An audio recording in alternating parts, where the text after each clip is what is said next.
ഒരുമിച്ച് സംഗമിപ്പാനും പല സ്ഥലങ്ങളിൽ നമുക്ക് ഒരുമിച്ച് ഇങ്ങനെ സംഗമിപ്പാനും ദൈവത്തെ ഈ പ്രഭാതത്തിൽ സ്തുതിപ്പാനും ദൈവം കൃപ നൽകിയതിൽ ഞാൻ സന്തോഷിക്കുകയും നിറഞ്ഞ ഹൃദയത്തോടെ കർത്താവിന് മഹത്വം കരയറ്റുകയും ചെയ്യുകയാണ്. प्रभु के नाम की स्तुति हो। आज इस प्रकार सुबह के समय इकट्ठा होने के लिए विभिन्न स्थानों से एक साथ परमेश्वर की स्तुति आराधना करने के लिए प्रभु ने हमारे जीवन में एक और बार अवसर दिया, इसलिए मैं प्रभु का धन्यवाद और स्तुति करता हूँ। ഞാനൊരു കത്തോലിക്ക ഭവനത്തിലാണ് ജനിച്ചു വളർന്നത്. എൻ്റെ 18ാമത്തെ വയസ്സിൽ രക്ഷാനിർണയം പ്രാപിക്കുകയും കുറച്ചു കാലം തിരുവെഴുത്ത് പഠിക്കുകയും ചെയ്തു. അതിനുശേഷം വടക്കൻ കേരളത്തിൽ കർത്താവിൻ്റെ വേലയോടുള്ള ബന്ധത്തിലായിരിക്കുന്നു. ഇപ്പോൾ കഴിഞ്ഞ 22 വർഷമായി നെടുമ്പാശ്ശേരി എയർപോർട്ടിന് സമീപം കർത്തൃവേലയിൽ ആയിരിക്കുന്നു. मैं एक कैथोलिक परिवार में मेरा पालन पोषण हुआ। 18वीं उम्र में मैं परमेश्वर को अपने उद्धारकर्ता के रूप में स्वीकार करने के पश्चात कुछ समय प्रभु के वचन के अध्ययन करने के साथ साथ मैं प्रभु की सेवकाई में अब केरल के एक प्रदेश में मैं सेवकाई में प्रभु में हूँ। और केरल में नेडुम्बाश्शेरी नाम की जगह में एक कलीसिया है, वहां पर हम रहकर प्रभु की सेवा अब जारी रखे हैं। കഴിഞ്ഞ 35 വർഷത്തോളമായി പ്രിയ തോംസൺ പാസ്റ്ററുമായിട്ടും ഗോഡ്സ് മിഷനുമായിട്ടും എനിക്ക് ബന്ധമുണ്ട്. പല പ്രാവശ്യം ബോംബെയിലും ഒക്കെ വന്ന് ശുശ്രൂഷിപ്പാൻ ദൈവം കൃപയാൽ എനിക്ക് അവസരം നൽകിയിട്ടുണ്ട്. അതൊക്കെ നന്ദിയോടെ ഈ പ്രഭാതത്തിൽ ഞാൻ ഓർക്കുന്നു. ദൈവത്തിന് മഹത്വം കരയേറ്റുകയാണ്. पिछले 35 साल से प्रभु के दास पास्टर थॉमसन और गॉड्स मिशन से मैं संबंध रखता हूँ। कई बार मैं मुंबई में आकर प्रभु के वचन में से सेवकाई किया हूँ। इन सारी बातों को याद करते हुए मैं प्रभु का धन्यवाद करता हूँ। ഇന്ന് പകലിൽ നാം ചിന്തിപ്പാൻ ആഗ്രഹിക്കുന്ന വിഷയം നമ്മുടെ കർത്താവ് നമുക്ക് വേണ്ടി ചെയ്യുന്ന ചില മഹാത്ഭുതങ്ങളെ കുറിച്ചാണ്. और आज सुबह के समय में हम जो मनन करने के लिए जा रहे हैं वो विषय यह है कि हमारा परमेश्वर हमारे लिए करने वाले कुछ अद्भुत कार्यों के विषय में हम मिलकर वचन से देखेंगे। ബൈബിളിലെ 2 അധ്യായങ്ങളെ തമ്മിൽ കോർത്തിണക്കി കുറച്ച് കാര്യങ്ങൾ പറയാനാണ് ആഗ്രഹിക്കുന്നത്. യോഹന്നാന്റെ സുവിശേഷം 21-ാം അധ്യായവും 1 പത്രോസിന്റെ ലേഖനം 5-ാം അധ്യായവും. बाइबल में से 2 आयतों को साथ में जोड़कर कुछ बातों को बोलने के लिए मैं इच्छा करता हूँ। यूहन्ना का सुसमाचार 21वें अध्याय और 1 पत्रस में से कुछ आयतों को बताकर मैं वचन में सेवकाई करना चाहूंगा। സുപരിചിതമായ ഒരു വാക്യം നമുക്ക് പ്രാരംഭത്തിൽ നോക്കാം. 1 പത്രോസിന്റെ ലേഖനം 5-ാം അധ്യായം 7-ാം വാക്യം എല്ലാവർക്കും കാണാതറിയാവുന്ന വാക്യമാണ്. അവൻ നിങ്ങൾക്കായി കരുതുന്നതാകിയാൽ നിങ്ങളുടെ സകല ചിന്താകുലവും അവന്റെ മേൽ ഇട്ടുകൊള്ളുവീൻ. पहला पत्रस की पत्री 5 अध्याय उसके 7 वचन हम सब जानने वाला एक वचन है। अपनी सारी चिंता उसी पर डाल दो क्योंकि उसको तुम्हारी ध्यान है।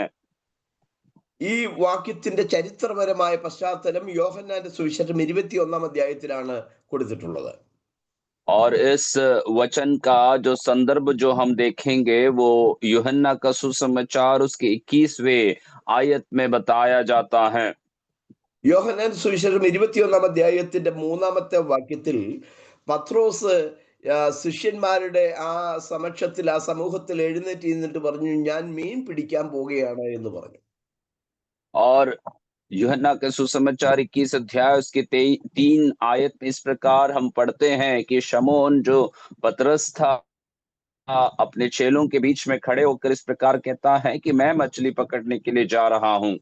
പണ്ടൊരിക്കൽ കർത്താവ് ഈ ശിമോൻ പത്രോസിനെ വിളിച്ചപ്പോൾ അവൻ ചെയ്തുകൊണ്ടിരുന്ന ജോലി അതെല്ലാം ഉപേക്ഷിച്ചിട്ട് പടകും വലയും ഉപേക്ഷിച്ചിട്ട് കർത്താവിനെ അനുഗമിച്ചവനാണ്. കഴിഞ്ഞ ദീർഘമായ 3 വർഷങ്ങൾ ഈ മീൻ പിടിക്കാനൊന്നും പോകാതെ കർത്താവിനോടൊപ്പം അവൻ സഹവസിച്ച് മുന്നോട്ട് പോയവനാണ്. और ये पतरस का जीवन को हम देखें तो हम ये बात को जानते हैं कि पहले ये मच्छी पकड़ने वाला व्यक्ति था, परंतु परमेश्वर ने उसको जब अपनी सेवकाई में साथ बुलाया तो सब कुछ को छोड़कर परमेश्वर के साथ लगभग 3 साल तक प्रभु के सेवकाई में लगा हुआ एक व्यक्ति था ये पतरस। ഇടയ്ക്ക് ഒരിക്കൽ ചൂണ്ട എടുത്തുകൊണ്ട് പോയി അവൻ മീൻ പിടിക്കുന്നുണ്ട് കരം കൊടുക്കാൻ വേണ്ടി. എന്നാൽ ആ പടകും വലയും കഴിഞ്ഞ 3 വർഷമായിട്ട് അവൻ ഉപയോഗിച്ചിട്ടില്ല, അത് ഉപേക്ഷിച്ചിരിക്കുകയായിരുന്നു. എന്നാൽ ഇപ്പോൾ അത് തിരികെ എടുക്കുന്ന ഒരു മാനസിക സന്ദർഭം അവന്റെ ജീവിതത്തിൽ ഉണ്ടാകുകയാണ്. और बीच में अपने सेवकाई के बीच में पतरस जो था एक जाल लेकर जाकर मछली पकड़ने के लिए वो जाता है। कारण ये बात को हम जानते हैं कि कर देने के विषय में जो था उसी से संदर्भित हो गया था। उसके अलावा पतरस कभी भी अपने पुरानी पेशे में कभी कार्य करने के लिए नहीं गए थे, परंतु यहाँ पर आखिरी में हम देखते हैं कि पतरस अपने जाल लेकर मछली पकड़ने को चले जाता है। ऐसी एक मानसिक दशा में वे पहुंच चुके थे। യേശുക്രിസ്തുവിനെ കുറിച്ച് അവർക്ക് വലിയ മനക്കോട്ടകൾ ഉണ്ടായിരുന്നെങ്കിലും കർത്താവിന്റെ മരണം അവരെ വല്ലാതെ നിരാശരാക്കി എങ്കിലും യേശു 3-ാം ദിവസം ഉയർത്തെഴുന്നേറ്റപ്പോൾ അവർ പിന്നെയും പ്രത്യാശ പുതുക്കി സടകുടഞ്ഞ് എഴുന്നേറ്റവരെ പോലെ പിന്നെയും അവർ കർത്താവിന് വേണ്ടി വ്യാപൃതരായി തീരുകയാണ്.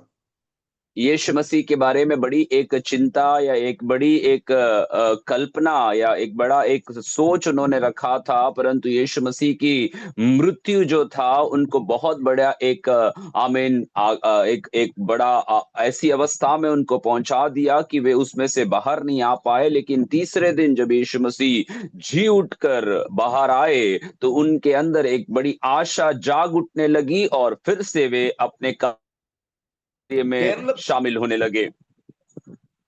പലസ്തീൻ നാടിനെ 3 പ്രവിശ്യകളായി തിരിച്ചിരുന്നു: ഗലീലിയ, ശമരിയ, യഹൂദ്യ.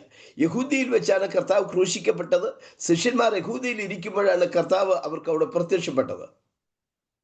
और फ़लस्तीन जो क्षेत्र था उसको 3 भाग में विभाजित किए गए थे, यहूदिया, समरिया और जो है ऐसे इलाकों में। और आमीन, जब यीशु मसीह जो पकड़वाए गए थे और यीशु मसीह के जी उठने का समय जो था वो यहूदिया उस प्रांत में हुआ, ऐसे हम घटनाओं से देखते हैं। യേശുക്രിസ്തു ഉയർത്തെഴുന്നേറ്റതിന് ശേഷം ദൂതന്മാര് പറഞ്ഞു, നിങ്ങൾ തിരിച്ച് ഗലീലയ്ക്ക് പോകണം, അവിടെ വെച്ച് നിങ്ങൾ കർത്താവിനെ കാണുമെന്ന്. അങ്ങനെ ആ ദൂതൻ പറഞ്ഞതനുസരിച്ച് അവർ ഗലീലയ്ക്ക് മടങ്ങിപ്പോയി. അങ്ങനെ കർത്താവിന് വേണ്ടി ഗലീലയിൽ ഇങ്ങനെ കാത്തിരിക്കുകയാണ്. यीशु मसीह के जी उठने के पश्चात परमेश्वर का स्वर्गदूत इस प्रकार कहता है कि तुम गलील की ओर चले जाए ताकि तुम यीशु मसीह को देख सके। और ऐसी स्वर्गदूत की बात सुनकर सारे चेले जो हैं गलील के प्रदेश में चले जाते हैं। മർക്കോസ് 14:28 യേശുക്രിസ്തു തന്നെ പറഞ്ഞു, നിങ്ങൾ ഗലീലയ്ക്ക് പോകണം, അവിടെ വെച്ച് നിങ്ങൾ എന്നെ കാണുമെന്ന്. അങ്ങനെ और മർക്കോസ് 16:7 ദൂതൻ പറഞ്ഞതനുസരിച്ചും 14:28 യേശുക്രിസ്തു പറഞ്ഞതനുസരിച്ചും അവർ യഹൂദിയിൽ നിന്ന് 90 കിലോമീറ്റർ ദൂരെയുള്ള ഗലീലയിലേക്ക് പോയി മടങ്ങിപ്പോയി അവിടെ യേശു വരുമെന്ന പ്രതീക്ഷയോടെ ഒരു മുറിക്കകത്ത് കാത്തിരിക്കുകയാണ്. और मरकुस का 14 उसका 28 में यीशु मसीह स्वयं अपने चेलों से कहता है कि तुम गलील के प्रदेश में चले जाना, मैं तुम्हें वहां पर मिलूंगा। और मरकुस 16 अध्याय में भी परमेश्वर का स्वर्गदूत ये बात को कहता है कि तुम गलील में चले जाए, वहां पर तुम जी उठे मसीह का दर्शन पाओगे। और ऐसी बातों को मानकर ये लोग जो है यहूदा से गलील जो लगभग 90 किलोमीटर की दूरी है वहां यात्रा करके वहां एक कमरे में यीशु मसीह की इंतजार में बैठे रहते हैं। ഏറെ നേരം പ്രതീക്ഷയോടെ കാത്തിരുന്നു, ദിവസങ്ങളോളം കർത്താവിനെ കാത്തിരുന്നു. പക്ഷെ കർത്താവ് വന്നില്ല. അവരുടെ മനസ്സ് മടുത്തു. ഇനി കർത്താവ് ഇവിടെ ഒന്നും വരാൻ പോകുന്നില്ല എന്ന് ചിന്തിച്ച് തീരുമാനിച്ച് ആ പത്രോസ് എഴുന്നേറ്റ് പറഞ്ഞു, ഈ പണിക്ക് ഇനി ഞാനില്ല, കാത്തിരുന്ന് ഞാൻ മുഷിഞ്ഞു കഴിഞ്ഞു, ഇനി എനിക്ക് മുഷിപ്പ് മാറ്റാൻ ഒറ്റ പരിപാടിയേ ഉള്ളൂ, ഞാൻ പഴയ പണിക്ക് പോവുകയാണ്, ഞാൻ മീൻ പിടിക്കാൻ പോവുകയാണ് എന്ന് പറഞ്ഞു. और ये गलील में जाकर बहुत समय तक वे लोग इंतजार कर रहे थे। बहुत समय तक ये लोग यीशु मसीह के आने की बाट जोते रहे, परंतु बहुत समय तक यीशु मसीह के कोई आने का ना समाचार सुनने के कारण उनके बीच में चेला जो पतरस जो था वो ऊब गया और इस प्रकार बाकियों से कहते हैं कि मुझसे अब ये ज्यादा इंतजार नहीं कर पाऊंगा, मैं अपने पुराने काम में चले जाता हूं। ऐसे वे मछली पकड़ने के लिए जाते हैं। പ്രതീക്ഷിച്ചതുപോലെ കാര്യങ്ങൾ നടക്കാഞ്ഞതുകൊണ്ട്, കർത്താവ് വരാഞ്ഞതുകൊണ്ട് മനസ്സും അടുത്തിട്ടാണ്, നിരാശപ്പെട്ടിട്ടാണ് മീൻ പിടിക്കാൻ പോയത്. പക്ഷേ അന്ന് രാത്രി മുഴുവൻ അധ്വാനിച്ചിട്ടും അവർക്ക് ഒരു മീനെ പോലും കിട്ടിയില്ല.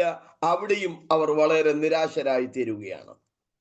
अपने उम्मीद के अनुसार जैसे उन्होंने चाहा था, उम्मीद किया था, वैसे उनके जीवन में जब काम नहीं हुआ, जब उन्होंने आशा किया कि यीशु मसीह को फिर से मिलेंगे, वो आशा भी जब पूरा नहीं होता है, तब ऐसी थकावट के अनुभव में, ऐसे निराशा के अनुभव में पतरस कहता है कि मैं मछली पकड़ने के लिए जा रहा हूँ। लेकिन मछली पकड़ने के लिए गया हुआ पतरस पूरी रात भर मेहनत करने के बाद भी कुछ भी जब उनको प्राप्त नहीं हुआ, वहां पर भी निराशा को उन्होंने अपने जीवन में सामना किया।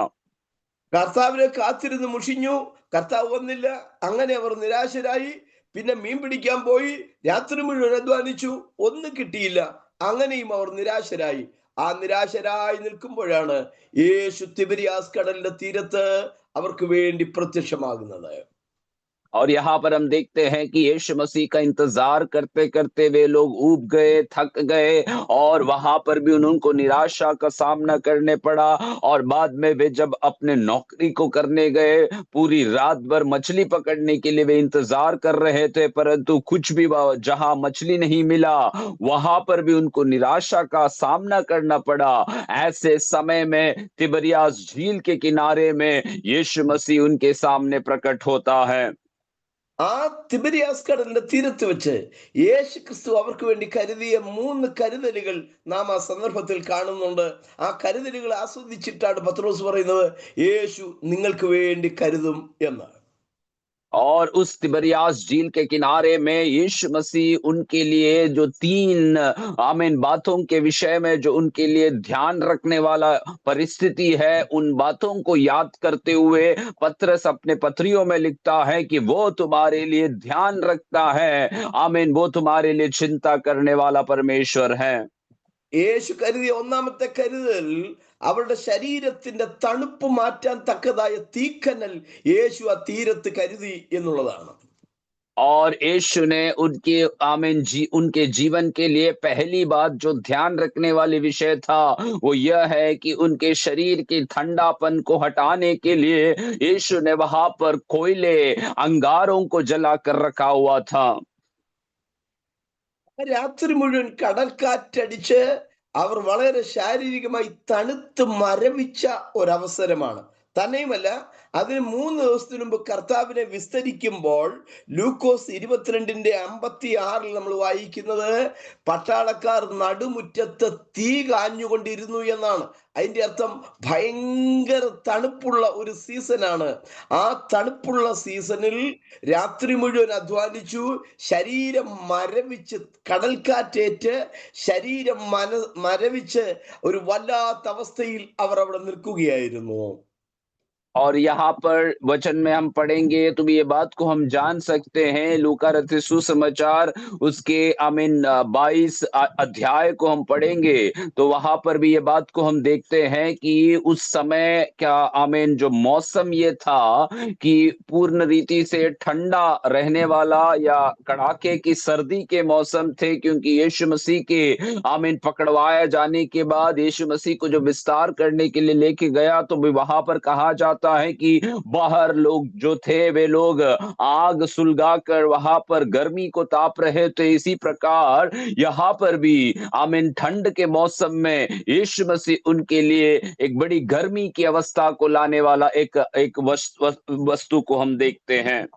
യോഹന്നാൻ 21:9 വാക്യത്തിൽ വായിക്കുന്നു, കരയ്ക്കിറങ്ങിയപ്പോൾ അവർ തീക്കനൽ കണ്ടു എന്ന്.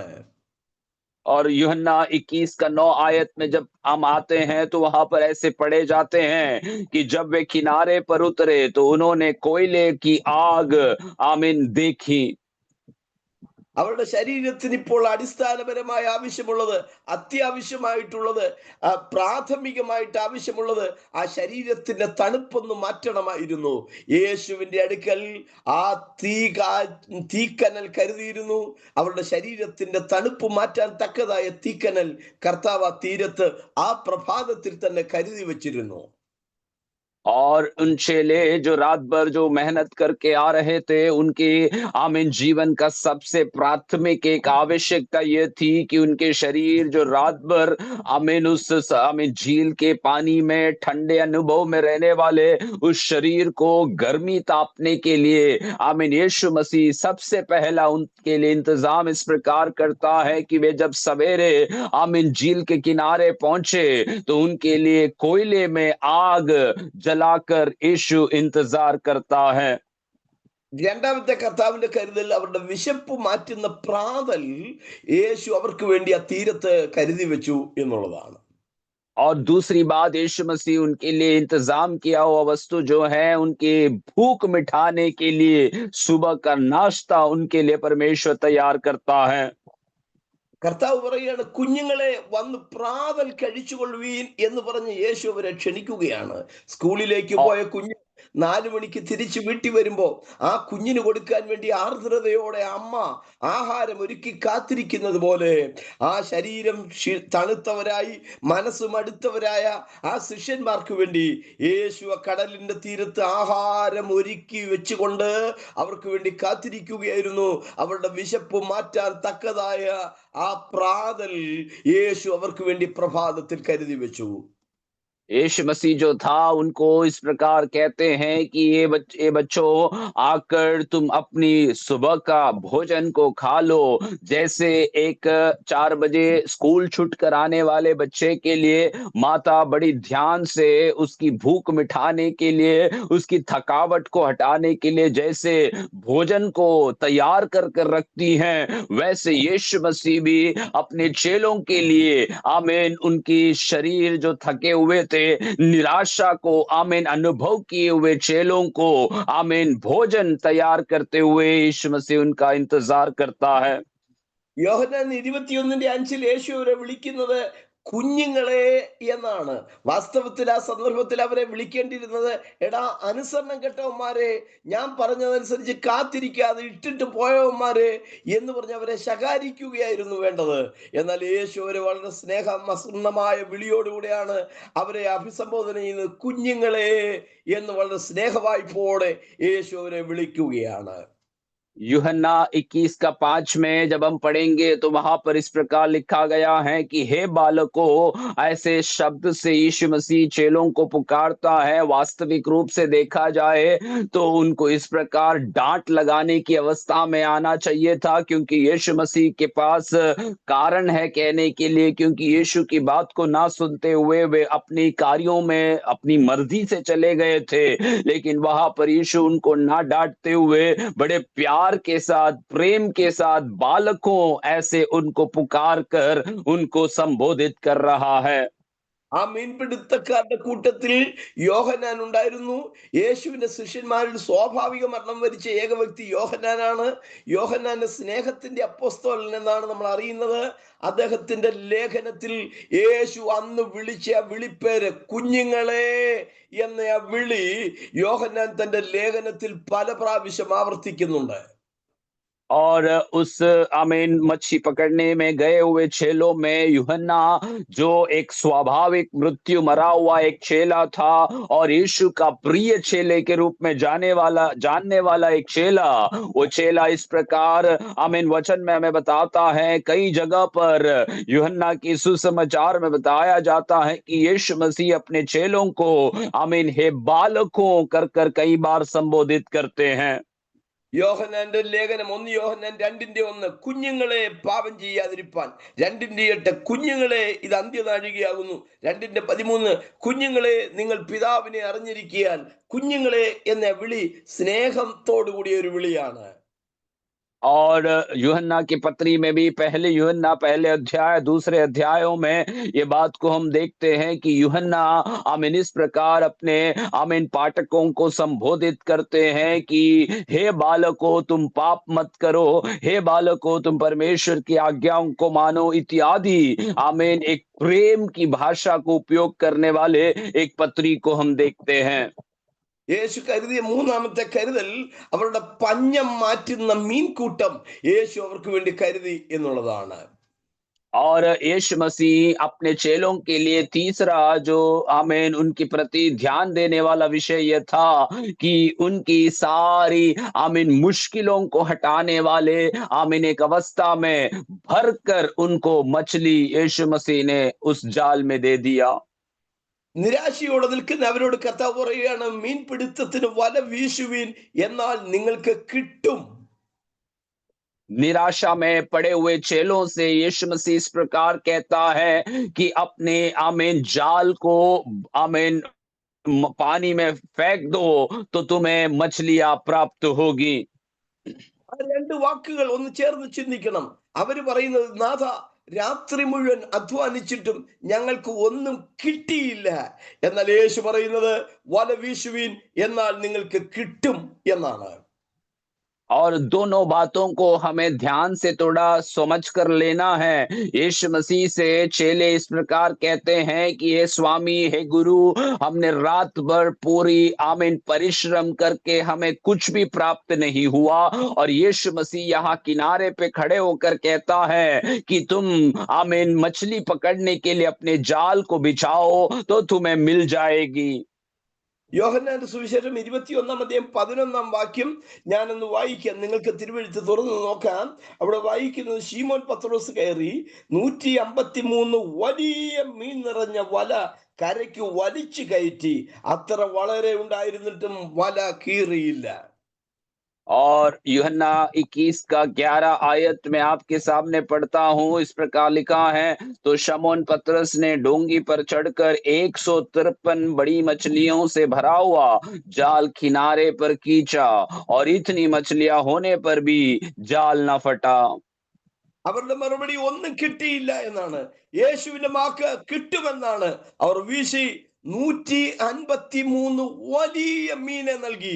ചെറുതും വലുതുമായ മീനെ കൊടുക്കാമായിരുന്നു. പക്ഷെ യേശു കരുതിയപ്പോൾ ശ്രേഷ്ഠകരമായ വലിപ്പമുള്ള ആമേൻ എണ്ണത്തിൽ കവിയുന്ന രീതിയിൽ 153 വലിയ മീന് കർത്താവോട് നൽകുകയാണ്.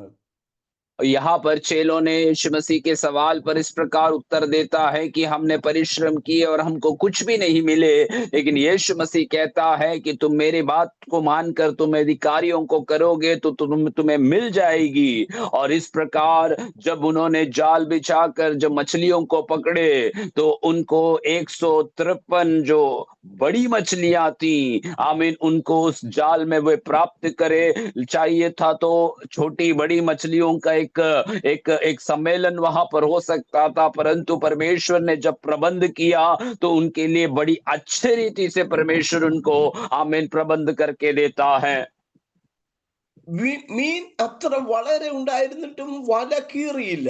വാസ്തവത്തിൽ അതിൽ കിടക്കുന്ന ഒരു ചെറിയ മീൻ വാല് വെച്ചൊന്ന് ചുഴറ്റി അടിച്ചിരുന്നെങ്കിൽ പത്രോസിന്റെ പഴഞ്ചൻ വല 3 വർഷത്തിന് മുമ്പ് ഉപയോഗിച്ചിട്ട് എടുത്തു കളഞ്ഞ ആ പഴഞ്ചൻ വല കീറിപ്പറിഞ്ഞു പോയനെ.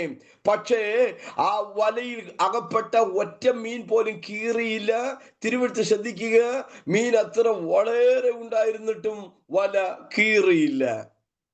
और यहाँ पर वचन में हम ये बात को पढ़ते हैं कि इतनी बड़ी मछली होने के कारण भी उनकी जाल नहीं फटा। आप थोड़ा कल्पना कर देखिए कि उसमें से एक छोटी मछली भी अपनी पूंछ को यदि फड़फड़ाता तो पतरस का इतना पुराना जो जाल था कि वो 3 साल से उपयोग भी नहीं कर रहा था, वो फट चुका होता और सब कुछ बाहर निकल गए होते। लेकिन देखिए जब परमेश्वर प्रबंध करता है तो परमेश्वर जो देता है तो उसमें से कोई भी हानि हमारे जीवन में होने नहीं देती। ഒരു മനുഷ്യനോളം പൊക്കമുള്ള മീനെ ഞാൻ കണ്ടിട്ടുണ്ട്. ചൂരമീൻ, നമ്മളിവിടെ വാങ്ങുന്ന ചൂര ചെറുതാണ്. പക്ഷേ ഒരു മനുഷ്യരോളം ഉയരമുള്ള 10, 60, 70 കിലോ തൂക്കമുള്ള മീനെ മനുഷ്യൻ ചുമന്നു കൊണ്ടുപോകുന്നത് കൊല്ലം മാർക്കറ്റിൽ ഞാൻ നേരിട്ട് കണ്ടിട്ടുണ്ട്. ഞാൻ പറഞ്ഞത്, അങ്ങനത്തെ ഒരു മീൻ ഒന്ന് പ്രാണവപ്രാളത്തോടെ ഒന്ന് വീശിയിരുന്നെങ്കിൽ, വാല് വെച്ച് വീശിയിരുന്നെങ്കിൽ പത്രോസിന്റെ പഴഞ്ചൻ വല കീറിപ്പോകുമായിരുന്നു. അവൻ ആ മീനെ എല്ലാം കൂടെ കൂട്ടിപ്പിടിച്ചത് കൊണ്ടല്ല, അവന്റെ വലയുടെ നൂലിഴയ്ക്കകത്ത് പോലും ദൈവത്തിന്റെ കൃപ വ്യാപരിച്ചു. അല്ലാതെ ആ ടോയിന്റെ നൂലിന്റെ കട്ടി കൊണ്ടല്ല മീന് അതിനകത്ത് അതിനകത്ത് അകപ്പെട്ട് കിടന്നത് ദൈവമാണോ നിനക്കൊരു നന്മ നൽകിയത്? അതിനകത്തെ നൂലിഴയ്ക്കകത്ത് പോലും ദൈവത്തിന്റെ കൃപ വ്യാപരിക്കും. നിന്റെ വല പോലും കീറാതെ പരിപാലിക്കാൻ ദൈവത്തിന്റെ കൃപയ്ക്ക് സാധിക്കുന്നതാണ്.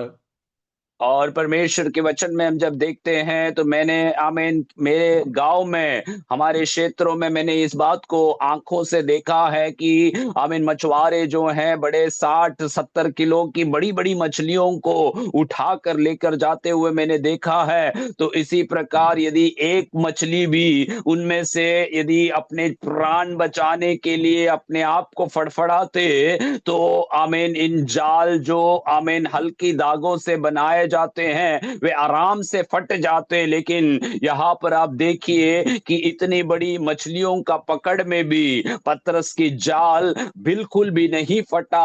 ऐसे वचन कहता है परमेश्वर के प्रिय लोगों, ये आमीन उस जाल की खूबी नहीं है या उस धागे की बड़ाई नहीं है। परमेश्वर यदि हमें कुछ प्रबंध करता है तो उसमें से कुछ भी नष्ट होने नहीं देता। सब कुछ प्रभु आपके लिए ही प्रबंध किया है। പത്രോസ് തന്റെ ജീവിത അനുഭവമായി ചേർത്താണ് അവൻ നിങ്ങൾക്ക് വേണ്ടി കരുതുമെന്ന് തന്റെ ലേഖനത്തിൽ എഴുതിയത്. അവന്റെ ശരീരത്തിന്റെ തണുപ്പ് മാറ്റാൻ തക്കതായ തീക്കനൽ യേശു കരുതി. അവന്റെ വയറിന്റെ വിശപ്പ് മാറ്റാൻ തക്കതായ പ്രാതൽ യേശു കരുതി. അവന്റെ പടകിന്റെ ശൂന്യത മാറ്റാൻ കഴിയുന്ന രീതിയിൽ 153 വലിയ മീനെ നൽകി യേശു അവനെ സമാദരിച്ചു. അവൻ പറയുകയാണ്, അവൻ നിങ്ങൾക്ക് വേണ്ടി കരുതുന്നവനാണ്. ഇന്ന് പ്രഭാതത്തിൽ നിങ്ങൾക്ക് വേണ്ടി ആര് കരുതും? പിതാക്കന്മാർക്ക് കരുതാൻ കഴിയാതെ പോയത്, നിങ്ങൾക്ക് കരുതാൻ കഴിയാതെ പോയത്, നിങ്ങൾക്ക് വേണ്ടി കരുതാൻ യേശു കർത്താവ് ഇന്ന് പകലിലും നമുക്ക് വേണ്ടി വിശ്വസ്തനായി വാഴുകയാണ്.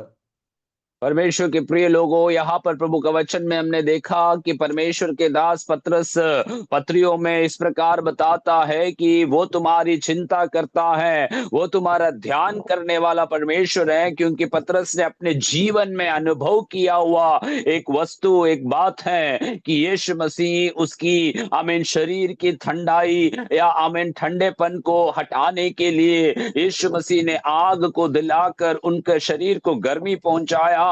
उनके भूख मिटाने के लिए उनको सुबह का नाश्ता यीशु पहुंचाता है और उनकी नाव की शून्यता को हटाने के लिए नाव भरकर मछली को यीशु मसीह उनको दिलाता है। तो इसी प्रकार हम और आप भी शायद चिंता करते होंगे कि हमारे जीवन में कौन हमारे लिए ध्यान रखने वाला है, कौन हमारा चिंता करने वाला है। प्रभु के लोगों, वचन हमें बताता है कि यीशु हमारा चिंता करता है तो हमें किसी काम की घटी या कमी वो होने नहीं देगा। പത്രോസിന്റെ രണ്ടാമത്തെ അനുഭവം താൻ പങ്കുവയ്ക്കുന്നത് 1 പത്രോസിന്റെ ലേഖനം 5-ാം അധ്യായത്തിന്റെ 10-ാമത്തെ വാക്യത്തിലാണ്.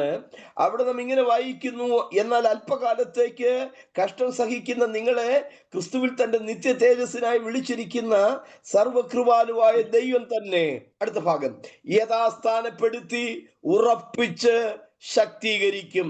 3 പദങ്ങൾ അവിടെ ഉപയോഗിക്കുകയാണ്. കർത്താവ് എന്ത് ചെയ്യും? നമ്മെ യഥാസ്ഥാനപ്പെടുത്തും, നമ്മെ ഉറപ്പിക്കും, കർത്താവ് നമ്മെ ശക്തീകരിക്കും. और दूसरा भाग पहला पतरस 5 अध्याय उसके 10 आयत में इस प्रकार लिखा है, अब परमेश्वर जो सारे अनुग्रह का दाता है, जिसने तुम्हें मसीह में अपनी अत्यंत महिमा के लिए बुलाया, तुम्हारे थोड़ी देर तक दुख उठाने के बाद आप ही तुम्हें सिद्ध, स्थिर और बलवंत करेगा। 3 बातों को यहाँ पर बताता है, वो हमें सिद्ध करेगा, हमें स्थिर करेगा और हमें बलवंत करेगा। 3 പദങ്ങൾ യഥാസ്ഥാനപ്പെടുത്തുന്നു, ഉറപ്പിക്കുന്നു, ശക്തീകരിക്കുന്നു. ഈ 3 പദങ്ങൾ പത്രോസിന്റെ ജീവിതത്തിൽ തിബരിയാസിന്റെ തീരത്ത് വെച്ച് കർത്താവ് ചെയ്തെടുക്കുന്നുണ്ട്. और 3 बातों को यहाँ पर बताया गया है, वो हमें सिद्ध करता है, स्थिर करता है और बलवंत करता है। और तीनों बातें तिबिरियास झील के किनारे में पतरस के जीवन से परमेश्वर ये पूरा करता है। യേശു അവന് നഷ്ടപ്പെട്ടു പോയ ശിഷ്യത്വം എന്ന പദവി അവിടെ വെച്ച് കർത്താവിന് തിരിച്ചു നൽകുകയായിരുന്നു. यीशु मसीह जो है पतरस के जीवन में जो नष्ट हुआ चेलापन का जो वो एक पदवी था, वो उसे पुनर्स्थापित कराता है। മർക്കോസ് 16:7 ദൂതൻ ഇങ്ങനെയാണ് പറയുന്നത്, നിങ്ങൾ പോയി അവന്റെ ശിഷ്യന്മാരോടും പത്രോസിനോടും അവൻ യേശു ഉയർത്തെഴുന്നേറ്റിരിക്കുന്നു എന്ന് പറയുവിൻ. നിങ്ങൾ നോക്കൂ, ശിഷ്യന്മാരോടും പത്രോസിനോടും. പത്രോസിനെ ശിഷ്യവലയത്തിൽ ഉൾപ്പെടുത്താതെയാണ് ദൂതൻ അവിടെ പറയുന്നത്. ശിഷ്യന്മാരോടും പത്രോസിനോടും. പത്രോസ് യേശുവിന്റെ ശിഷ്യനല്ലേ? പക്ഷെ ഇവിടെ പത്രോസിനെ ശിഷ്യവലയത്തിൽ ഉൾപ്പെടുത്താതെ അവനെ വെളിയിലാണ് പറയുന്നത്, ശിഷ്യന്മാരോടും പത്രോസിനോടും. എന്ന് പറഞ്ഞാൽ അവൻ ഇപ്പോൾ ശിഷ്യനല്ല, അവന്റെ ശിഷ്യത്വം നഷ്ടപ്പെട്ടു. ആ നഷ്ടപ്പെട്ട ശിഷ്യത്വം തിബരിയാസിന്റെ തീരത്ത് വെച്ച് കർത്താവ് യഥാസ്ഥാനപ്പെടുത്തി അവന് തിരിച്ചു നൽകുകയാണ്. मरकुस के सुसमाचार 16 अध्याय उसके 7 वचन में यहाँ पर परमेश्वर का स्वर्गदूत इस प्रकार लोगों से कहता है, परंतु तुम जाओ और उसके चेलों और पतरस से कहो कि वह तुमसे पहले गलील को जाएगा। तो यहाँ पर वचन जब पढ़ेंगे तो यहाँ बड़े स्पष्ट रीति से इस प्रकार बताया जाता है कि चेलों को और पतरस को, तो पतरस को चेलों के अंदर शामिल नहीं किया गया, उनसे अलग वे रखे गए थे। कारण ये था कि पतरस ने अपने चेलापन की वो पदवी जो था वो नष्ट कर दिया था। परंतु आखिरी में तिबरियास झील में हम देखते हैं कि परमेश्वर उसके नष्ट हुए चेलापन को पुनर्स्थापित कराता है। ദൈവത്തിന്റെ സ്തോത്രം. കർത്താവിന്റെ കരുതലുകളാണ് നമ്മളോട് കാണുന്നത്. യോഹന്നാന്റെ സുവിശേഷം 21 അധ്യായത്തിന്റെ 15 വാക്യത്തിൽ യേശു ശിഷ്യന്മാരോട് ചോദിക്കുകയാണ്, ഇവൻ അധികമായി ശിമോനെ നീ എന്നെ സ്നേഹിക്കുന്നുവോ എന്ന്. और यीशु मसीह के प्रबंध को, यीशु मसीह की चिंता के विषयों को हम यहाँ पर देख रहे हैं। यूहन्ना के सुसमाचार 21 अध्याय उसके 15 वचन में इस प्रकार, भोजन करने के बाद यीशु ने शमौन पतरस से कहा, हे शमौन यूहन्ना का पुत्र, क्या तू इनसे बढ़कर मुझसे प्रेम रखता है? ഇവരിൽ അധികം എന്ന് പറയുന്നത് 6 പേരെ കാട്ടിക്കൊണ്ടാണ് ഇവരിൽ അധികമായി എന്ന് യേശു ചോദിക്കുന്നത്. യോഹന്നാന്റെ സുവിശേഷം 21 അധ്യായം 2 വാക്യത്തിൽ ആ മീൻ പിടിക്കാൻ പോയവരുടെ പേര് കൊടുത്തിട്ടുണ്ട്. ശീമോൻ പത്രോസും ദിദിമോസ് എന്ന തോമസും ഗലീലയിലെ കാനായിലെ നഥനയേലും സെബദി മക്കൾ അഥവാ യാക്കോബും യോഹന്നാനും, ആമേൻ, അവന്റെ ശിഷ്യന്മാരിൽ വേറെ 2 പേരും. നോക്കൂ, അവിടെ ആമേൻ നഥനയേലുണ്ട്, തോമസ് ഉണ്ട്, സെബദി മക്കൾ യാക്കോബും യോഹന്നാനും ഉണ്ട്, വേറെ 2 ശിഷ്യന്മാരുണ്ട്, 6 പേരുണ്ട്, ശീമോനുമുണ്ട്. പക്ഷെ യേശു ശീമോനോട് ചോദിക്കുന്നത്, ഈ 6 പേരിലധികമായി നീ എന്നെ സ്നേഹിക്കുന്നുവോ എന്നാണ്. और यहाँ 21 अध्याय उसके 2 आयत में यदि आप पढ़ेंगे तो वहां मच्छी पकड़ने के लिए गए हुए चेलों का नाम वहां पर बताया जाता है। एक है शमौन पतरस, दूसरा है तोमा जो दिदिमुस कहलाता है, तीसरा है गलील का काना नगर का नतनिएल और जबदी के पुत्र, और उसके चेलों में से आमीन 2 और जन जो इकट्ठे हुए थे। तो यहाँ कुल मिलाकर आमीन 6 लोग, 6 चेले, और साथ में शमौन पतरस को भी हम देखते हैं। वहां उन सब के बीच में यीशु मसीह उनसे पूछता है कि तुम इन 6 चेलों से अधिक मुझसे प्रेम रखते हो या नहीं? നിങ്ങൾ ആ ശിഷ്യന്മാരെ കുറിച്ച് ഒരു നിമിഷം ഒന്ന് ചിന്തിച്ചു നോക്കുവിൻ സഹോദരങ്ങളെ. അതിൽ ഒരാളുടെ പേര് നാഥനയേൽ എന്നാണ്. യേശുവിനെ കുറിച്ച് പറഞ്ഞത്, ഇവൻ സാക്ഷാൽ ഇസ്രായേലിൻ, ഇവനിൽ കപടമില്ല എന്നാണ്. കപടമില്ലാത്ത നാഥനയേലിനേക്കാൾ ശീമോനെ നീ എന്നെ സ്നേഹിക്കുന്നുവോ? और यहाँ पर एक एक चेलों के बारे में हम यदि ध्यान से देखेंगे तो वहां पर गलील के काना नगर के नतनिएल के बारे में बताया जाता है। नतनिएल से यीशु मसीह इस प्रकार कहता है कि ये सच्चा इजरायली है, इसमें कोई कपट नहीं है। तो यीशु मसीह जब पतरस से पूछता है कि इस नतनिएल से ज्यादा तू मुझसे प्रेम रखता है क्या, या ये कपट रहित व्यक्ति से ज्यादा मुझसे तू प्रेम रखता है क्या? അക്കൂട്ടത്തിൽ വേറൊരാള് തോമസ് ആണ്. തോമസ് ധൈര്യശാലിയായിരുന്നു. കാരണം യഹൂദന്മാരെ പേടിച്ച് ശിഷ്യന്മാരെല്ലാം ഒരു മുറിക്കകത്ത് കയറി വാതിലടച്ചിരിക്കുമ്പോൾ തോമസ് അക്കൂട്ടത്തിൽ ഇല്ല. തോമസ് ടൗണിൽ കൂടെ നടക്കുകയായിരുന്നു. അവരെ കുറിച്ച് കള്ളക്കഥ പ്രചരിപ്പിച്ചിരിക്കുമ്പോൾ ആ നാട്ടുകാരുടെ സംസാരത്തിന്റെ പൾസ് അറിയാൻ വേണ്ടി ധൈര്യശാലിയായി തോമസ് ടൗണിലൂടെ നടക്കുകയായിരുന്നു. യേശു വന്നപ്പോൾ തോമസ് അവിടെ ഇല്ല. അപ്പോൾ യേശുവിന്റെ ചോദ്യം, ധൈര്യശാലിയായ തോമസിനേക്കാൾ ശീമോനെ നീ എന്നെ സ്നേഹിക്കുന്നുവോ എന്നാണ്. दूसरा चेले के बारे में हम देखेंगे तो वो तोमा था। तोमा जो उस समय में हम देखते हैं कि बाकी सारे आमीन चेले जब डर के मारे घर के अंदर आमीन बंद बैठे थे, तोमा जो था उनके बीच में वहां पर उपस्थित नहीं थे। वे पूरे शहर भर चलकर यीशु मसीह के बारे में झूठे प्रचार करने वालों का आमीन राय क्या है, वो क्या क्या बोल रहे हैं, ये सब जानने के लिए खुलेआम वो जब बाजारों में या शहरों में घुमा कर रहा था, तो तोमा जो था एक धीरज धरने वाला व्यक्ति के सामने में हम देखते हैं। तो यीशु मसीह पतरस से इस प्रकार पूछता है कि इस तोमा से भी बढ़कर तू मुझसे प्रेम रखता है क्या? ഇവരിലധികം എന്ന ചോദ്യത്തിൽ മറ്റൊരു കൂട്ടം ആളുകളെ നമ്മൾ വായിക്കുന്ന സെബദി മക്കളാണ്. സെബദി മക്കളുടെ പ്രത്യേകത, അവർ തീഷ്ണതാശാലികളായിരുന്നു. തീഷ്ണതാശാലികളായ സെബദി മക്കളെക്കാൾ നീ എന്നെ സ്നേഹിക്കുന്നുവോ എന്നാണ്. ഞാൻ സെബദി മക്കളെ കുറിച്ച് ചില കാര്യങ്ങൾ പറയാം. ഒന്ന്, അവർക്ക് കർത്താവ് ഒരു പേര് നൽകി, ബോവനേർഗസ്, ഇടിമക്കൾ, ഉഗ്ര ശബ്ദമുള്ളവരാണ്, തീഷ്ണതാശാലികളാണ്. രണ്ട്, അവർ പണമുള്ളവരായിരുന്നു. ബാക്കിയുള്ളവരെല്ലാം തനിയെ മീൻ പിടിക്കുമ്പോൾ സെബദി കൂലിക്കാരെ കൊണ്ട് മീൻ പിടിപ്പിച്ചു എന്നാണ് വായിക്കുന്നത്. സെബദിയുടെ ഭാര്യ സലോമി വസ്തുവകൾ കൊണ്ട് കർത്താവിനെ ശുശ്രൂഷിച്ചവരാണ്. സാമ്പത്തിക ശേഷിയുള്ള കുടുംബത്തിൽ ജനിച്ചവരാണ്. മൂന്ന്, വിദ്യാഭ്യാസമുള്ളവരായിരുന്നു. അതുകൊണ്ടാണ് യോഹന്നാന്റെ ലേഖനത്തിൽ ഡുവൽ ഫിലോസഫി, ജീവനും മരണവും ഇരുളും വെളിച്ചവും ഒക്കെ രേഖപ്പെടുത്തുന്നത്. അപ്പോൾ യോഹന്നാന്റെ അല്ലെങ്കിൽ സെബദി മക്കളുടെ മൂന്ന് പ്രത്യേകത, അവർ തീഷ്ണതാശാലികളായിരുന്നു. തീ ഇറക്കി ഇവരെ കത്തിച്ചേക്കട്ടെ എന്ന് ചോദിച്ചവരാണ്. അപ്പോൾ തീഷ്ണതാശാലികളാണ്. അതുപോലെ തന്നെ വിദ്യാഭ്യാസമുള്ളവരായിരുന്നു, സാമ്പത്തിക ശേഷിയുള്ളവരായിരുന്നു, പ്രാപ്തിയുള്ളവരായിരുന്നു.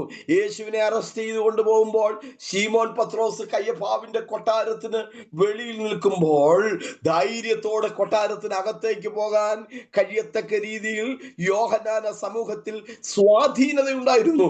യേശുവിന്റെ ചോദ്യം, തീഷ്ണതയുള്ള, വിദ്യാഭ്യാസമുള്ള, സാമ്പത്തിക ശേഷിയുള്ള, സ്വാധീനതയുള്ള ഈ മികച്ച യോഹന്നാനേക്കാൾ ശീമോനെ നീ എന്നെ സ്നേഹിക്കുന്നുവോ എന്നായിരുന്നു. अगले चेलों का जो झुंड हम देखते हैं वो जबदी पुत्र के बारे में परमेश्वर का वचन बताता है। और वचन में हम पढ़ेंगे तो जबदी पुत्र के विषय में प्रभु का वचन इन चेलों के विषय में इस प्रकार बताया है कि वे बड़े तीव्रता को रखने वाले, बड़े जलन और जोश को रखने वाले लोग थे। ये जबदी पुत्र के बारे में यदि हम अधिक अध्ययन करेंगे तो इस प्रकार हम पढ़ते हैं कि वे बहुत आमीन पैसे रखने वाले लोग थे। बाकी सब चेले जब स्वयं मछलियों को पकड़ा करते थे, जबदी पुत्र के जो पिता हैं वे नौकरों को रखकर वो मछली पकड़वाते थे। दूसरी बात है, वे लोग बहुत पढ़े लिखे लोग थे, क्योंकि यूहन्ना की पुस्तक में हम पढ़ते हैं तो आमीन द्वितीय जो ज्ञान के विषय में वे लोग बातें करते हैं। जो उदाहरण के रूप में देखा जाए तो ज्योति और अंधकार इत्यादि बातों को जब वो बता रहे हैं। तीसरी बात है, ये लोग अच्छे आमीन धन दौलत को रखने वाले लोग थे। तो यीशु मसीह पतरस से पूछता है कि तुम इन जबदी पुत्र जो पैसे वाले हैं, आमीन अच्छे पढ़े लिखे हैं, अच्छे धन दौलत रखने वाले हैं और साथ साथ बड़े तीव्रता से, बड़े जलन और जोश के साथ प्रभु की सेवा करने में लगे हैं, इनसे भी अधिक तू मुझसे प्रेम रखता है या नहीं? യേശുവിനെ 3 പ്രാവശ്യം തള്ളിപ്പറഞ്ഞപ്പോൾ ശിഷ്യത്വം എന്ന പദവി അവന് നഷ്ടപ്പെട്ടു. ആ പദവി തിരിച്ചു നൽകാൻ 3 പ്രാവശ്യം ശിമോനെ ഇവരിലധികമായി നീ എന്നെ സ്നേഹിക്കുന്നുവോ എന്ന് ചോദിച്ചുകൊണ്ട് യേശുവിനെ സകല നന്മയിലും യഥാസ്ഥാനപ്പെടുത്തി ഉറപ്പിച്ച് ശക്തീകരിക്കുകയാണ്. അതുകൊണ്ടാണ് യേശു 3 പ്രാവശ്യം ചോദിച്ചത്, ഇവരിലധികമായി നീ എന്നെ സ്നേഹിക്കുന്നുവോ എന്ന്. ആ നഷ്ടപ്പെട്ട ശിഷ്യത്വം യേശു അവിടെ തിരിച്ചു നൽകുകയായിരുന്നു. यीशु मसीह के विषय में 3 बार जब वो टुकराने के बाद में आमीन पतरस का जो था चेलापन नष्ट हो चुका था, परंतु यहाँ पर आमीन यूहन्ना के 21वें अध्याय में हम देखते हैं कि 3 बार यीशु मसीह आमीन पतरस से ये बात का सवाल करता है कि तू मुझसे इनसे अधिक प्रेम रखते हो क्या? तो उस समय में यीशु मसीह ऐसे सवालों को पूछकर आमीन पतरस का उस चेलापन को पुनर्स्थापित कराता है और प्रभु का सेवकाई में पतरस को फिर से वो शामिल कराता है। ശിമോനോട് യേശു 3 പ്രാവശ്യമാണ് ചോദിക്കുന്നത്, ഇവരിലധികമായി നീ എന്നെ സ്നേഹിക്കുന്നു? അവൻ പറഞ്ഞു, ഊ കർത്താവ്, എനിക്ക് നിന്നോട് സ്നേഹമുണ്ട്. പിന്നെയും ചോദിച്ചു, ഇവരിലധികമായി നീ എന്നെ സ്നേഹിക്കുന്നു? അവൻ പറഞ്ഞു, കർത്താവ്, എനിക്ക് നിന്നോട് പ്രിയമുണ്ട്. പിന്നെയും യേശു അതേ ചോദ്യം ചോദിക്കുകയാണ്. ഇവനാകപ്പാടെ കൺഫ്യൂഷനായി. എന്താ യേശു 3 പ്രാവശ്യം ചോദിച്ചത്? ചോദ്യം ചോദിച്ചു, ഞാൻ മറുപടി പറഞ്ഞു. പിന്നെ അതേ ചോദ്യം ചോദിച്ചു, പിന്നെയും ഞാൻ മറുപടി പറഞ്ഞു. പിന്നെ അതേ ചോദ്യം ചോദിക്കുകയാണ്. ആ 3ാമത്തെ പ്രാവശ്യം യേശു അതേ ചോദ്യം ആവർത്തിച്ചപ്പോൾ അവൻ കരഞ്ഞു എന്നാണ് വായിക്കുന്നത്. 3 बार यीशु मसीह पतरस से सवाल करता है और तीनों बार पतरस परमेश्वर को उत्तर देता है कि हाँ परमेश्वर, मैं आपसे प्रीति रखता हूँ। लेकिन तीसरी बार भी जब ऐसे सवाल को किया गया तो पतरस बड़े असमंजस में चले जाते हैं और वहां पर हम पढ़ते हैं कि पतरस आंसू बहाकर प्रभु से कहता है कि प्रभु, तू सब कुछ जानता है, और रो रो कर वहां पर जो उत्तर दे रहा है वहां पर ये बात को हम पता करते हैं कि यीशु मसीह का जो कार्य था पतरस के जीवन से पूरा हो रहा है। ഇവിടെ നിങ്ങൾ ശ്രദ്ധിക്കുക, ദൈവത്തിന് സ്തോത്രം. യേശു അവനോട് അതേ ചോദ്യം 3ാമതും ചോദിച്ചപ്പോൾ അവൻ കരഞ്ഞു. യേശുവിനെ തള്ളിപ്പറഞ്ഞപ്പോൾ കൈപ്പോടെ കരഞ്ഞുകൊണ്ടാണ് അവൻ ഇറങ്ങിപ്പോയത്. ഇവിടെ ഈ ചോദ്യം 3ാം പ്രാവശ്യം ചോദിക്കുമ്പോൾ അവൻ പിന്നെയും കരയുകയാണ്. എന്താണ് ആ കരച്ചിലിന്റെ അർത്ഥം? और यहाँ पर आप ध्यान देना जरूरी है कि यीशु मसीह आमीन इस पतरस से तीसरी बार भी जब सवाल करता है तो वचन वहां पर लिखा है कि इस तीसरी बार वाले सवाल को सुनकर पतरस उदास हो गया और रोने लगा। आमीन यही घटना यीशु मसीह को जब उसने आमीन टुकराया था उस समय में भी बड़ी दुख के साथ वहां पर रोने वाला एक पतरस को देखता है। यहाँ भी यीशु मसीह आमीन जब ऐसे सवाल को करते हैं, पतरस यहाँ उदास होकर रो रहा है, तो क्यों ऐसी अवस्था में वो जा रहा था? 2 കൊരിന്ത്യർ ലേഖനം 7-ാം അധ്യായം 9 മുതലുള്ള വാക്യങ്ങളിൽ പൗലോസ് പറയുകയാണ്, നിങ്ങൾ ദുഃഖിച്ചതിനാലല്ല, മാനസാന്തരത്തിനായി ദുഃഖിച്ചതിനാൽ ഞാൻ നിങ്ങളെ ഓർത്ത് സന്തോഷിക്കുന്നു. അനുതാപമുള്ളവനെ അനുഗ്രഹിപ്പാൻ കർത്താവിന് ഇന്നും കഴിയുന്നതാണ്. ദൈവത്തിന് സ്തോത്രം. और यहाँ हम आमीन 2 कुरिन्थियों की पत्री 7 अध्याय उसके 9 वचन में इस प्रकार लिखते हैं कि अब मैं आनंदित हूँ, इसलिए नहीं कि तुमको शोक पहुंचा, वरन इसलिए कि तुमने उस शोक के कारण मन फिराया, क्योंकि तुम्हारा शोक परमेश्वर की इच्छा के अनुसार था कि हमारी ओर से तुम्हें किसी बात की हानि ना पहुंचे। तो शोक करना अच्छा है, उदास होना, रोना अच्छा है, ताकि वो एक मन फिरावट की अवस्था में लोगों को ले जाता है। ചോദ്യം ചോദിച്ചു, നിനക്ക് എന്നോട് സ്നേഹമുണ്ടോ? ആ, ഉവ്വ് കർത്താവ്, സ്നേഹമുണ്ട്. പിന്നെ ചോദിച്ചു, സ്നേഹമുണ്ടോ? ആ, ഉവ്വ് ഉവ്വ് എന്ന് പറഞ്ഞു. എന്നാൽ 3ാമത്തെ പ്രാവശ്യം ചോദിച്ചപ്പോൾ അത് അവന്റെ ഹൃദയത്തെ തട്ടി. നിന്റെ വാ കൊണ്ടുള്ള പുറംപൂച്ച് കേൾക്കാനല്ല കർത്താവ് കൊതിക്കുന്നത്, ഹൃദയത്തിൽ നിന്റെ ഉള്ളിന്റെ ഉള്ളിൽ നിന്ന് ഉവ്വ് കർത്താവേ, എനിക്ക് നിന്നോട് സ്നേഹമുണ്ട് എന്ന് ഉള്ളിന്റെ നിന്ന് തട്ടത്തക്ക രീതിയിൽ നാം കർത്താവിനോട് പ്രത്യുത്തരം പറയണം. അവിടെയാണ് കർത്താവിന്റെ അനുഗ്രഹം നമ്മുടെ മേൽ പെയ്തിറങ്ങുന്നത്. और ये बात को हमेशा याद रखना है कि पहली बात जब आमीन पतरस जब उसको सवाल पूछा गया तो पतरस बड़ी आसानी से बोला कि हाँ मैं प्रभु प्रेम रखता हूँ। दूसरी बात में भी बहुत आसानी से ये बोलता है। तीसरी बार जब ये सवाल पूछा गया तो पतरस का हृदय को वो बात छूते हुए पतरस उदास होकर प्रभु के उपस्थिति में कहता है कि प्रभु मैं आपसे प्रेम रखता हूँ और तू ये बात को जानता है। हमेशा याद रखना, परमेश्वर हमारी बाहरी शब्दों को सुनना पसंद नहीं कर रहा, परंतु हमारे हृदय के अंदर से निकलने वाले उन बातों को वो सुनना और जानना पसंद करता है। തിബിരിയാസിന്റെ തീരത്ത് വെച്ച് കർത്താവിനെ സന്ദർശിക്കുന്ന മൂന്നാമത്തെ അനുഭവം 1 പത്രോസിന്റെ ലേഖനം 5-ാം അധ്യായം 2-ാമത്തെ വാക്യത്തിലാണ്. നിങ്ങളുടെ വിചാരണയിലുള്ള ദൈവത്തിന്റെ ആട്ടിൻകൂട്ടത്തെ മേയിച്ചു കൊള്ളുവീൻ. ഞാൻ ചോദിക്കുകയാണ്, പത്രോസേ, ഈ ടെർമിനോളജി, ഈ പദം മേയിച്ചു കൊള്ളുവീൻ എന്ന പദം നിനക്ക് എവിടെ നിന്നാ കിട്ടുന്നത്?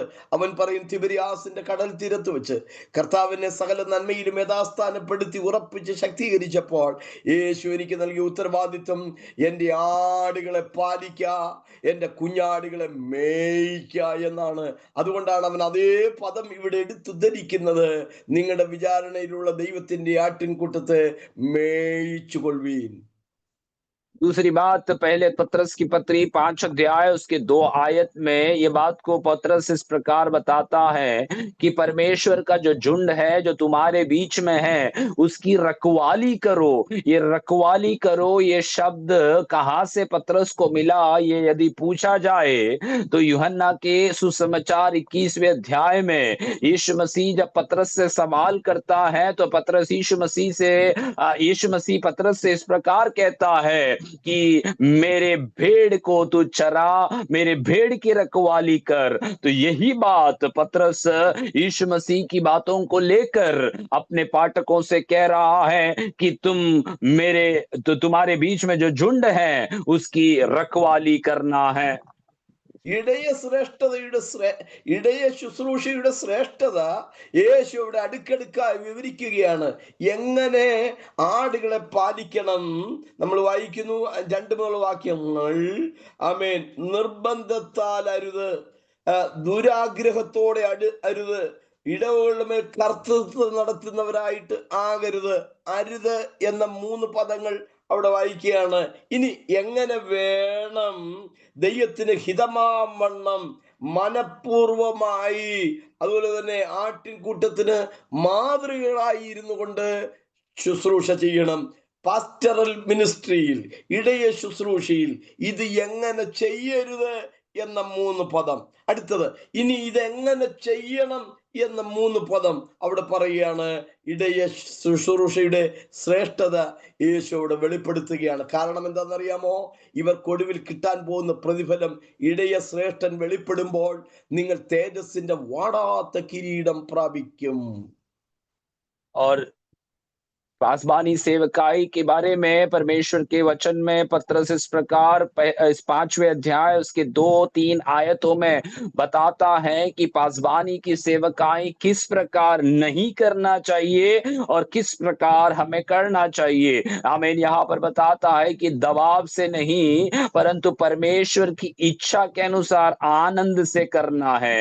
आमीन। दूसरी बात बताता है, नीच कमाई से नहीं पर मन लगा कर करना है। और उसके बाद कहता है, आमीन, प्रेज द लॉर्ड, आमीन, उनके ऊपर अधिकार जताते हुए नहीं परंतु उनके लिए आदर्श बनते हुए तुम्हें सेवकाई करना है। और ऐसे सेवकाई जब करेंगे तो प्रधान रखवाला जब प्रकट होगा तो तुम्हें महिमा का मुकुट दिया जाएगा जो मुरझाने का नहीं है। ദൈവത്തിന് സ്തോത്രം. സദൃശവാക്യം 27-ന്റെ 23 വായിക്കുന്നു, നിന്റെ ആടുകളുടെ കാര്യം അറിവാൻ നീ ജാഗ്രതയുള്ളവനായിരിക്കുക എന്നുള്ളത്. ഭൂമിയിലെ ഏതു വേലയും സമയബന്ധിതമായി ചെയ്താൽ മതി. എന്നാൽ ഇടയ ശുശ്രൂഷ ക്ലിപ്തിതമായ ഒരു മണിക്കൂറുകൾ കൊണ്ട് തീരുന്നതല്ല. രാവോ പകലോ ഭേദമില്ലാതെ 24 മണിക്കൂറും നാം ഓൺ കോൾ ഡ്യൂട്ടി എന്ന് പറഞ്ഞതുപോലെ നാം ശുശ്രൂഷയിൽ തന്നെ വ്യാപൃതരായിരിക്കണം. और नीति वचन 27 अध्याय उसके 23 वचन में इस प्रकार लिखता है, अपने भेड़ बकरियों की दशा भली बाती मन लगाकर जान ले। और इस प्रकार प्रभु का वचन हमें सिखाता है कि पासबानी की सेवकाई या आमीन उन झुंड को पालन करने का समय जो है वो एक सीमा में नहीं हम काम करना है परंतु 24 घंटे जैसी जरूरत हो, जैसी मांग हो, जैसी लोगों का पुकार हो, वैसे हमें प्रभु की सेवा में कार्यरत रहना जरूरी है। ദൈവത്തിന് സ്തോത്രം. ഉൽപ്പത്തി പുസ്തകം 31:40 യാക്കോബ് പറയാണ്, പകൽ വെയിൽ കൊണ്ടും രാത്രി ശൈത്യം കൊണ്ടും എൻ്റെ കണ്ണിന്റെ കാഴ്ച പോലും പോയി എന്ന്. നോക്കൂ, പകലെന്നോ രാത്രിയെന്നോ ഭേദമില്ലാതെ ആ ഇടയ ശുശ്രൂഷ തുടരുകയാണ്. ഇവിടുത്തെ ഏത് ജോലിയും, ഓഫീസിലെ ജോലി പോലും ആവട്ടെ, 10 മണിക്ക് ചെന്നാൽ 4 മണിക്കോ 5 മണിക്കോ തിരിച്ചു പോരാ. പക്ഷെ ഇടയ ശുശ്രൂഷ അങ്ങനെ ഇത്ര സമയം തൊട്ട് ഇത്ര വരെ ഞാൻ ചെയ്യൂ എന്നില്ല. രാത്രിയിൽ 12 മണിക്ക് ഒരാൾ പ്രാർത്ഥിക്കാൻ വിളിച്ചാലും പാസ്റ്റർ പോയേ മതിയാകുള്ളൂ. ആ പകലും രാത്രിയും നാം കർത്തൃവേലയിൽ വ്യാപൃതരായിരിക്കുകയാണ്. യേശു നൽകുന്ന ഉത്തരവാദിത്തമാണ്, അപ്പന്റെ ആടുകളെ നാം മേയ്ക്കുകയാണ്. और आमीन, उत्पत्ति के पुस्तक में उसके 31 अध्याय उसके 40 पद में इस प्रकार बताया जाता है कि आमीन, यूसुफ याकूब इस प्रकार कह रहा है कि मैंने मेरे जो पिता के जो भेड़ बकरियां हैं उसको दिन रात मैंने उनकी चराई की है और मेरे आंखों का रोशनी भी जाता रहा, ऐसे मैंने उनके देखभाल किया है। तो उसी प्रकार परमेश्वर के लोगों, प्रभु का वचन हमें सिखाता है कि परमेश्वर ने जो भेड़ बकरियों की रखवाली की सेवकाई हमें सौंपी है, वो आमीन एक साधारण नौकरी के समान नहीं है जो सुबह 10 बजे शुरुआत करते हुए 5 बजे को हम खत्म करके घर चले जाए, परंतु ये पूरे समय की सेवकाई है। रात को 12 बजे भी कोई हमें यदि प्रार्थना के लिए बुलाए तो उसी के लिए प्रार्थना करने के लिए हमें तैयार रहना है, जाना जरूरी है। ये क्योंकि ये पिता का एक सेवा हमें प्रभु ने सौंपा है और उसे हमें पूरी कर्तव्य निष्ठा के साथ हमें उसको पूरा करना है। ഇടയ ശുശ്രൂഷയുടെ മറ്റൊരു അനുഭവം ദാവീദിന്റെ ജീവിതത്തിൽ നിന്ന് നമുക്ക് ലഭിക്കുന്നതാണ്. 1 ശമൂവേൽ 17:34 താൻ പറയുന്നത്, ഞാൻ അപ്പന്റെ ആടുകളെ മേയിച്ചുകൊണ്ട് കാട്ടിലായിരിക്കുമ്പോൾ ഒരിക്കൽ ഒരു സിംഹവും ഒരിക്കൽ ഒരു കരടിയും കൂട്ടത്തിൽ നിന്ന് ഒരാടിനെ പിടിച്ചു. ഞാൻ അവയുടെ പിന്നാലെ ചെന്ന് അതിന്റെ വായിൽ നിന്ന് അതിനെ പിടിവിക്കുമ്പോഴോ അത് എന്റെ നേരെ തിരിഞ്ഞു. 2 ചിന്തകൾ ഞാൻ അവിടുന്ന് ഊന്നി പറയാൻ ആഗ്രഹിക്കുകയാണ്. और पासबानी की सेवकाई के विषय में दाऊद भी अपने अनुभवों से इस प्रकार हमें बताता है। पहले शमूएल के 17 अध्याय उसके 34वें पद में इस प्रकार कहता है कि जब मैं अपने पिता की भेड़ बकरियों को चरा रहा था तो एक समय में एक सिंह और एक बालू मेरे भेड़ बकरियों के झुंड में हमला करने के लिए आए, तो मैंने जब उनको उनमें से बचाने लगा तो वे मुझ पर हमला करने के लिए आ गए। वहां रुककर 2 चिंता के विषयों को मैं आपके बीच में बताना चाहता हूं। ഒരിക്കൽ ഒരു സിംഹം, ഒരിക്കൽ ഒരു കരടി. നിങ്ങൾ നോക്കൂ, ഒരേ സമയം ഈ സിംഹവും കരടിയും കൂടെ ചാടി വീണിരുന്നെങ്കിൽ പത്രോസ് അടിപ്പെട്ടു പോയനെ. ദൈവം അതിന് അനുവദിച്ചില്ല. ഒരിക്കൽ ഒരു സിംഹം, അതിനെ കീറിക്കഴിയുമ്പോൾ ഒരിക്കൽ ഒരു കരടി, രണ്ടും കൂടെ നിന്റെ മേൽ ചാടി വീഴാൻ ദൈവം അനുവദിക്കത്തില്ല. ജീവിതത്തിൽ കഷ്ടതകൾ ഉണ്ടെങ്കിലും നിനക്ക് സഹിപ്പാൻ കഴിയുന്നതിൽ കൂടുതൽ അഗ്നിശോധന ദൈവം അനുവദിക്കുകയില്ല. ഒരിക്കൽ ഒരു സിംഹം, പിന്നീട് ഒരിക്കൽ ഒരു കരടി, രണ്ടും കൂടെ അവന് മേൽ ചാടി വീഴാൻ ദൈവം അനുവദിച്ചില്ല.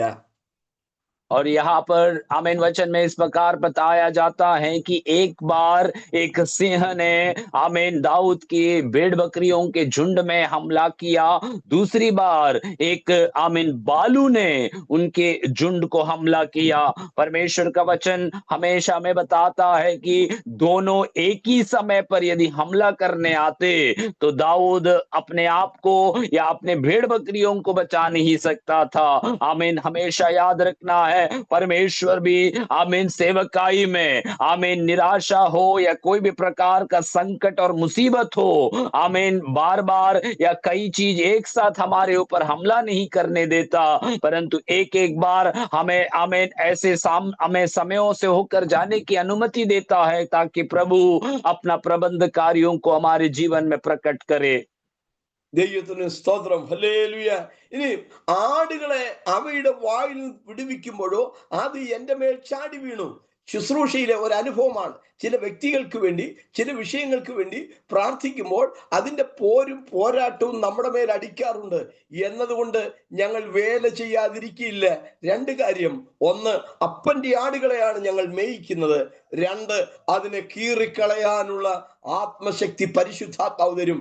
ദാവീദ് അതിനെ കയ്യിലൊന്നുമില്ലാതിരിക്കെ കേവലം ഒരു കുഞ്ഞാടിനെ പോലെ സിംഹത്തെ കീറിക്കളഞ്ഞു, ഒരു കുഞ്ഞാടിനെ പോലെ കരടിയെ കീറിക്കളഞ്ഞു. എങ്ങനെ? അവന്റെ കായിക ബലം കൊണ്ടല്ല, അവന്റെ മേൽ പകർന്ന പരിശുദ്ധാത്മാവിന്റെ ശക്തിയായിരുന്നു.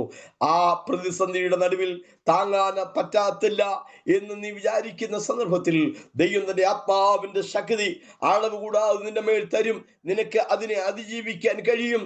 നീ ഒരു കാര്യം ഓർക്കണം: നീ അപ്പന്റെ ആടുകളെയാണോ മേയിക്കുന്നത്, ദൈവത്തിന്റെ കരം നിന്റെ മേൽ ഉണ്ടായിരിക്കും. ദൈവത്തിന്റെ ആത്മാവിന്റെ ശക്തി നിന്റെ ശുശ്രൂഷയിൽ വെളിപ്പെടുക തന്നെ ചെയ്യും. और यहाँ दाऊद को हम देखते हैं कि अपने पिता के भेड़ बकरियों को जब चरा रहा था तो एक समय में एक सिंह आकर उसको जब हमला किया, आमीन, जब उसे हमला से बचाने के लिए जब वो गए तो सिंह दाऊद के ऊपर हमला करने के लिए उतर आए। दाऊद, आमीन, प्रभु का वचन में कहता है कि उसने उसके सिंह को धो भाग कर कर फाड़ दिया। तो हमेशा याद रखना है कि हम अपने पिता के, हमारे स्वर्गीय पिता के भेड़ बकरियों को जब हम रखवाली करते हैं तो याद रखना है कि कई बार हम उनके लिए जब प्रार्थना करते हैं, मध्यस्थता करते हैं, तो शैतान उस हमले को शायद हमारे ऊपर, हमारे परिवार के ऊपर छोड़ सकता है। लेकिन हमेशा याद रखना कि ऐसे हमलों को भी, आमीन, सामर्थ्य के साथ जय पाने के लिए प्रभु हमें सामर्थ्य देता है, प्रभु हमें सहायता करता है। यदि हम अपने पिता की, आमीन, भेड़ बकरियों को रखवाली करते हैं तो पिता अपने, आमीन, समय समय पर अपनी अनुग्रह और सामर्थ्य से हमें भरता है। പത്രോസിന്റെ ജീവിതാനുഭവവും യോഹന്നാന്റെ സുവിശേഷം 1-ാം അധ്യായവും തമ്മിലുള്ള 21-ാം അധ്യായവും തമ്മിലുള്ള ബന്ധമാണ് ഞാൻ പറയുന്നത്. 4-ാമത്തെ അനുഭവം, കർത്താവ് അവന്റെ മരണത്തിന്റെ സമയത്തെക്കുറിച്ച് മുൻകൂട്ടി അവനെ അറിയിച്ചു എന്നുള്ളതാണ്. पतरस का जीवन का अनुभव और यूहन्ना 21वें अध्याय में से मैं दोनों को तुलना करके कई बातों को बता रहा था। चौथी बात, आमीन, यीशु मसीह का मृत्यु का एक, आमीन, समय और पतरस का मृत्यु का समय, ये बातों को पतरस को पहले से परमेश्वर ने बता दिया था। 2 പത്രോസ് 1:13 നാം ഇങ്ങനെ വായിക്കുന്നു: നമ്മുടെ കർത്താവായ യേശു എനിക്ക് അറിവ് തന്നതുപോലെ എന്റെ കൂടാരം പൊളിവാൻ അടുത്തിരിക്കുന്നു. അവിടെ കൂടാരം എന്ന് പറയുന്നത് ശരീരമാണ്, മരണമാണ്. പൗലോസ് പറയുന്നുണ്ട്, കൂടാരമായ ഞങ്ങളുടെ ഭൗമഭവനം അഴിഞ്ഞുപോയാൽ എന്ന്. അപ്പോൾ ഞാൻ ഈ കൂടാരത്തിൽ ഇരിക്കുന്നിടത്തോളം നിങ്ങളെ ഉണർപ്പിച്ച് ഓർപ്പിക്കുന്നത് യുക്തം.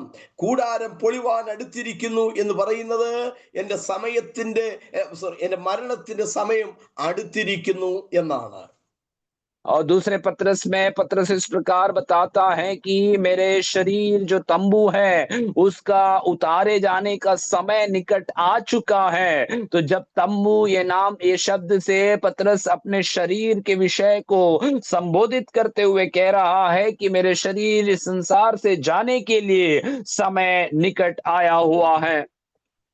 നമ്മുടെ കർത്താവായ യേശു എനിക്ക് അറിവ് തന്നതുപോലെ എന്റെ കൂടാരം പൊളിവാൻ അടുത്തിരിക്കുന്നു. എപ്പോഴാണ് അറിവ് തന്നത്? എന്താണ് അറിവ് നൽകിയത്? യോഹന്നാന്റെ സുവിശേഷം 21-ാം അധ്യായത്തിന്റെ 18-ാമത്തെ വാക്യത്തിൽ യേശു പറയുകയാണ്: നീ യൗവനക്കാരനായിരുന്നപ്പോൾ നീ തന്നെ അരകെട്ടി ഇഷ്ടമുള്ളിടത്തേക്ക് നടന്നു. വയസ്സനായ ശേഷമോ നീ കൈനീട്ടുകയും മറ്റൊരുത്തൻ നിന്റെ അരകെട്ടി നിനക്ക് ഇഷ്ടമില്ലാത്ത ഇടത്തേക്ക് നിന്നെ കൊണ്ടുപോവുകയും ചെയ്യും. അവന്റെ മരണം എപ്പോഴാണ്? ആമേൻ, യൗവനകാലത്ത് അവൻ മരിക്കയില്ല. കർത്താവ് എന്താ പറഞ്ഞത്? വയസ്സനായ ശേഷമോ. और पतरस यहाँ पर अपने आप में इस बात को बता रहा है कि यीशु मसीह ने मुझे जैसे बताया है, मेरा इस शरीर जो तंबू है, आमीन, आमीन, निकल कर जाने का समय निकट आ चुका है।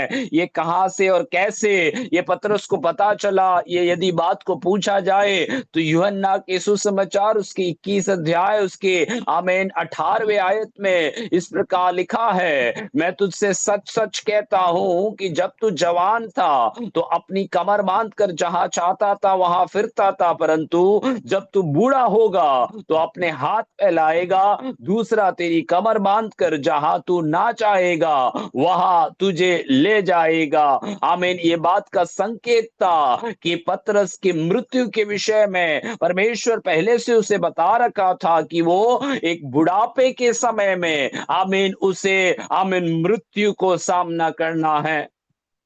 പത്രോസിനെ ജനത്തിന് മുമ്പാകെ നിർത്തി വിസ്തരിച്ച് വധശിക്ഷ നടപ്പാക്കാൻ ശ്രമിക്കുന്നതിന്റെ തലേ രാത്രി ഇതൊന്നും അറിയാത്തവനെ പോലെ കൂസലായി പത്രോസ് ഉറങ്ങിയെന്നാണ് അപ്പോസ്തല പ്രവൃത്തികളുടെ പുസ്തകം 12-ാം അധ്യായത്തിൽ നമ്മൾ വായിക്കുന്നത്. രണ്ടുപേരെയാണ് പിടിച്ചത്.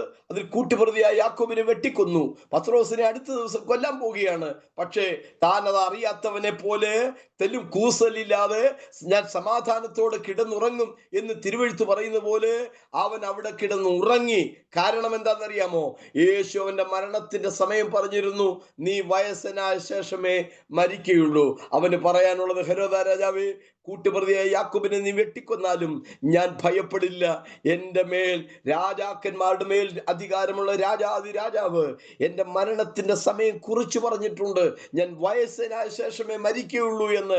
ദൈവത്തിന്റെ പൈതലേ, നിന്നെ കുറിച്ചുള്ള ദൈവത്തിന്റെ പദ്ധതി പൂർത്തീകരിക്കുന്നത് വരെ നീ മരിക്കാൻ ദൈവം അനുവദിക്കുകയില്ല.